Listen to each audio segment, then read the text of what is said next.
Okay, so ndachiti vanhu vaingondiona handiti but kuti vazive kuti wonditsvaga kupi vanga vasingazivi because peji tingati chiko peji racho rasati ratomboshanda ranga risina kana chari nacho ende pamaskitsi angu ndandisinganyori zita kuti ndiani yakangoenda viral zvikangopera zvakadaro ndokubva ndazoita imwe skiti yechi2 futi yakaenda viral apa ndasati ndashandisa futi peji maybe pangadai paripo pandakatangawo kuita zvine musoro. Skiti yechi2 yakaenda viral ndeya ndakatoregwa skiti yandakaita ndichitoregwa wigi nemukomana ndamuramba akanditorera wigi nebhutsu 1 ndoimwe skiti yangu yakazoenda viral iyoyo ndikatoti inga zviri kuita ndaramba ndakatsika ndopa ndakati no I think zviri nandichitanga kushandisa Facebook page rangu chero zvaro risina vanhu vakawanda beta ndingoshandisa ndichiita ma20 likes angu iwaya hazvina basa because kuti ndirambe nchandisa profile ndosvika rini ende pane vamwe vanhu vanga vakunditi ukaramba ushandisa profile inogona kuzopedzisira isingachakubvumidzi kuposta mavideos kana kuzoti no regai ndichingoshingirira nditi sei ndipushe peji rangu riite vanhu vakawanda. KuYouTube I think nanditori kuma 300 subscribers kwakusina vanhu ndichiti ndikaposta video moza chaizogwadza ndechekuti chi dai ndikaposta video kufacebook yaigona ita kana 30,000 views ndikaiuyisa kunoku kuYouTube yaigona ita 20 views 20 chaidzo saka muzati YouTube ndakabva ndamboinetera ndobva ndaisiya ndatanga kufokasa nefacebook page rangu ndikati no ndakupusha page rangu riite vanhu vakawanda ende handii kunyeberai ndakapusha page guys ndichingotenda hangu kuti vanhu vakaratidza kuti vanhu vane rudo neni vanhu vanondifarira vanhu because ndaiti ndikaposta ndikati guys please share your video vanhu vaishare zveshuwa Facebook ndikapusha Facebook yakapushika Facebook yakakasika zvayo kusimuka handi kunyeba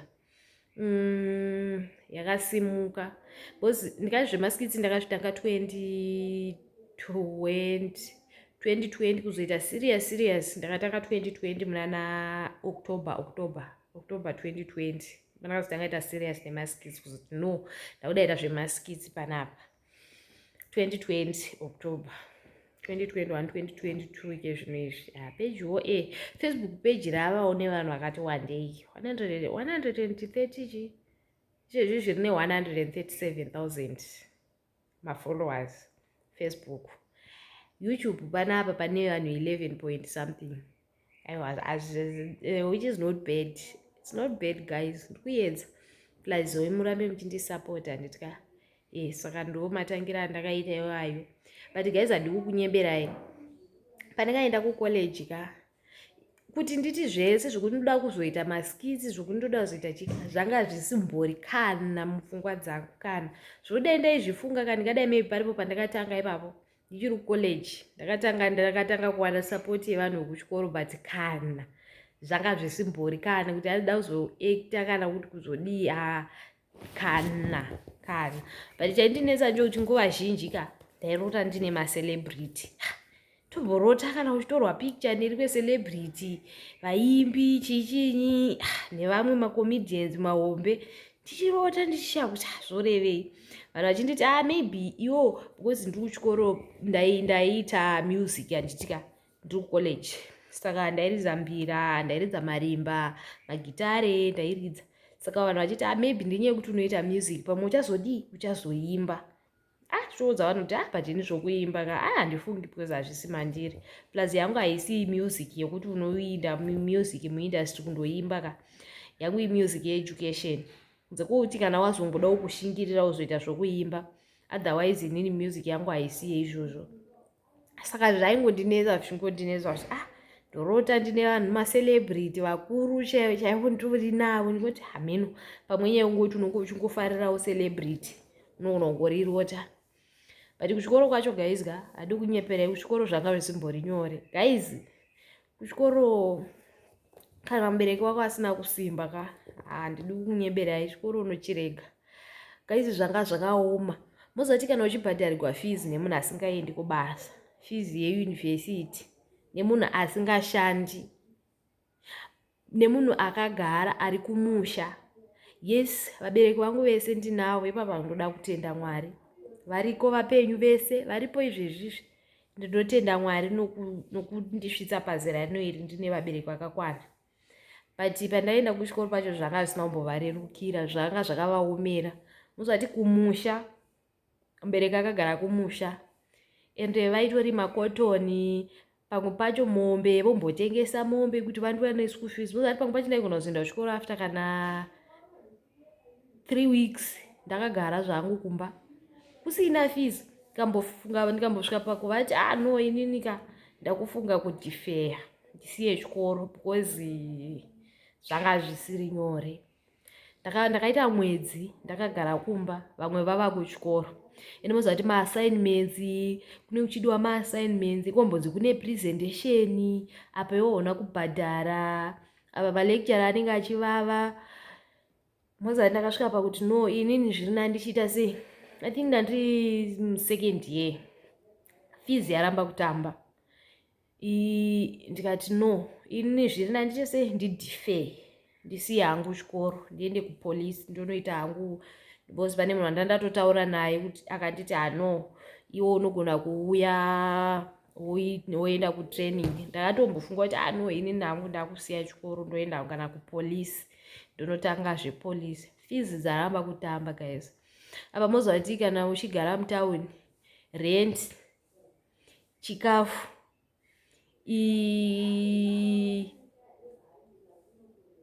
like enough kuti paGreat Zimbabwe apo kukambazi kwataidzidzira waida hako mota, but by then handisi hangu ike zvinezvi. By then pataienda isusu patanga tichiri college kwangu kune mabhazi aitakura vanhu.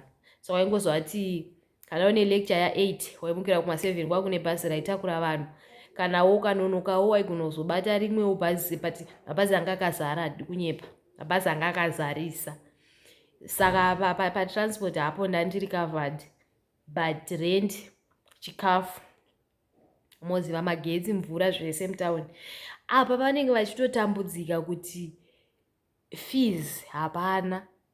Because zvaitika ndezvokuti ndaigona kuenda kuchikoro this semester nditika ngatiti this semester ndabhadhara. Pamwe pacho taitozoita mapayment plan isina kutombokwana mari yacho. Apa unenge wanzi bhadhara kana 70% kuti ukwanise kutanga kuatenda malectures. Iwewe unenge usina vashaisa. Muzapano pokuti unonyatsokuna zveshuwa hapana mari pamba, hapana, hapatomborina. Woita sei? Toita mapayment plan, tonyora tsamba ichazouya pakati. Pamwe unenge une 50%. Ndabhadhara nepayment plan handitika ngatiti this semester ndabhadhara 50%.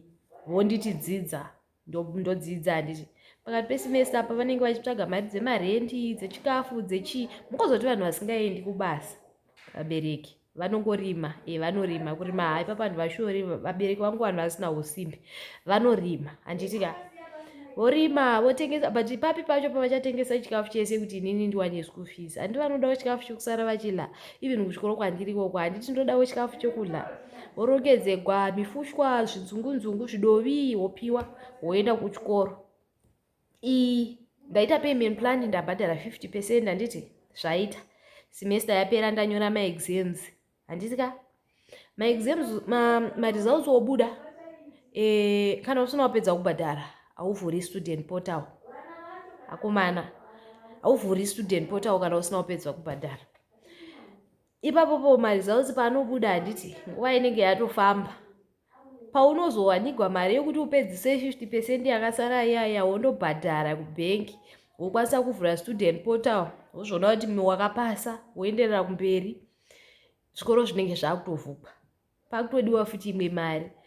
Inini guys, college life yangu yanga yakaoma, but inini handina kutenda Mwari because nekuoma kwazvo ikoko zvakaita. Ende Mwari vakangokundisa. Vabereki vangu nokuoma ikoko zvaingoita. Pamwe wombotengesa mombe. Zvinotondigwadza ndokuti nanhasi handisati ndane basa.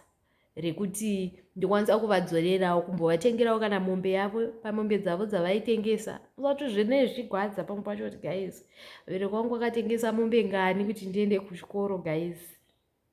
But nanhasi handisati ndatombova nebasa rokuti ndoti ndakuda kuti ndimbovatengera mombe yavo.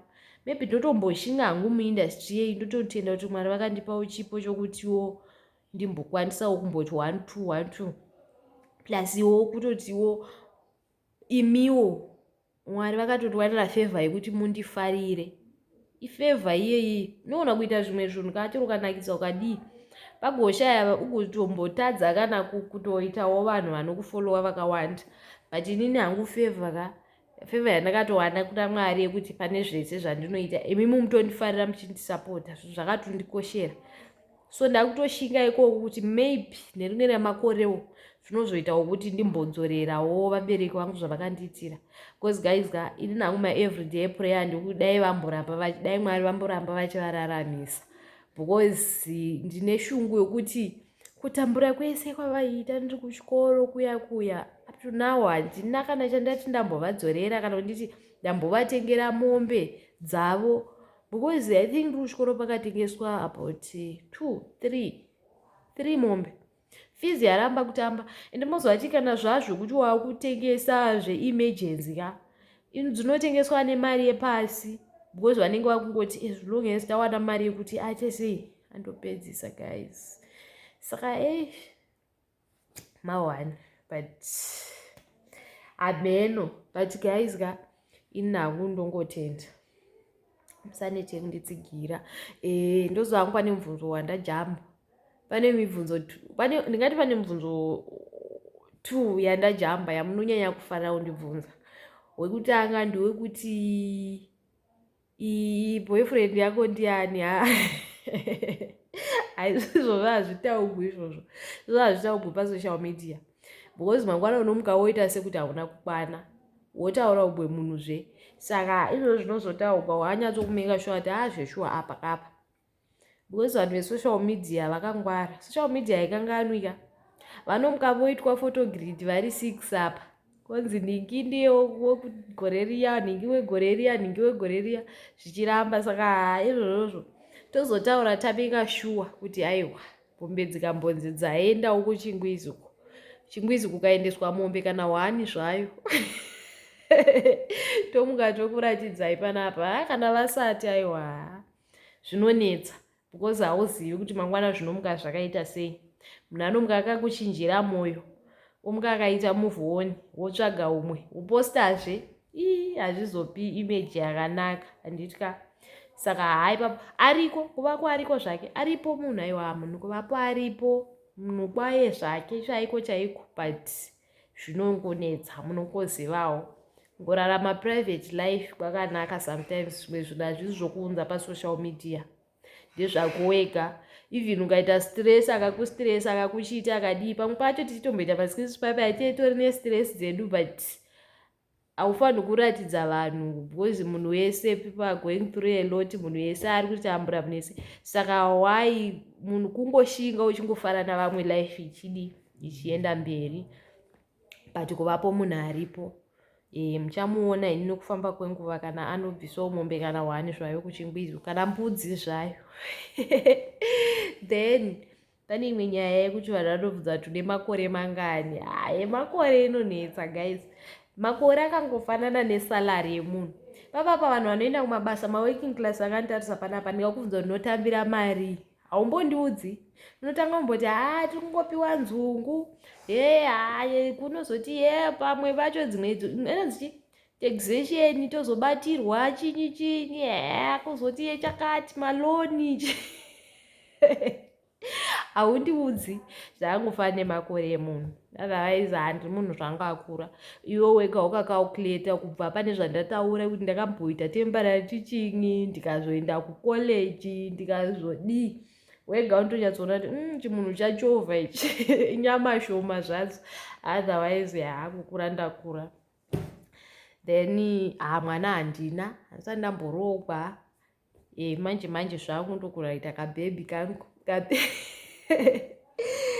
but hatisati ndanaye zvako mwana rogwa handisati but hameno hatiziviwo kuti mwari vakatirongera zvipi but guys ramai muchinditsigira musanete inavo ndo chikumbiro changu musanete onditsigira muchiona muchiita sei chero muchimbondituka pamwe pachotombotukwa hakutukwa hakuna basa chakakosha isapoti kutuka hakuna basa munombotituka munombodii but at the end of the day tosati tinenge tichiwirirana saka guys ndiri kudai musanete kunditsigira musandisiye jeni yacho haina kumira zvakanaka indastiri yacho iyi inogwadza kana pasina support inogwadza indastiri inoda kuti usapotwe ndokuti zvinyatsokuitawo zvakanaka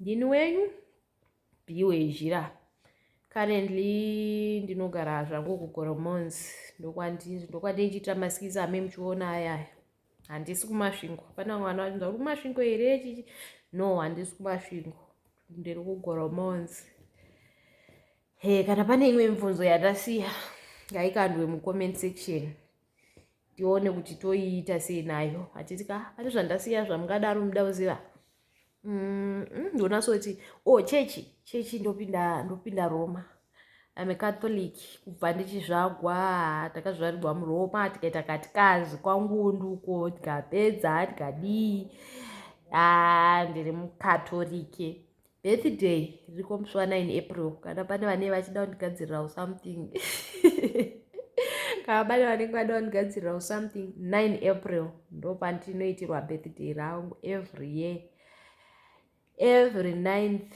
of every year ndicho chirungu chakanaka here hameno ipapo but aiwa tindongoramba tichitandadzana thank you guys vamwe vada kubvunza kuti saka ukazowana tichingi uchada here kuenda kubasa ndogorirambirei basa torida tichingi yacho haina zvainotadzisa masikitsi unongoita kaweekend uchienda kubasa ndinongoenda kana ndikawana basa ndinoenda but hazvinditadzisi kuita masikitsi hapana chinofanira kumisa chimwe masikitsi haafaniri kutadzisa tichingi yacho haifaniri kutadzisa masikitsi zvese zvofanira kungoitwa tinongoenda but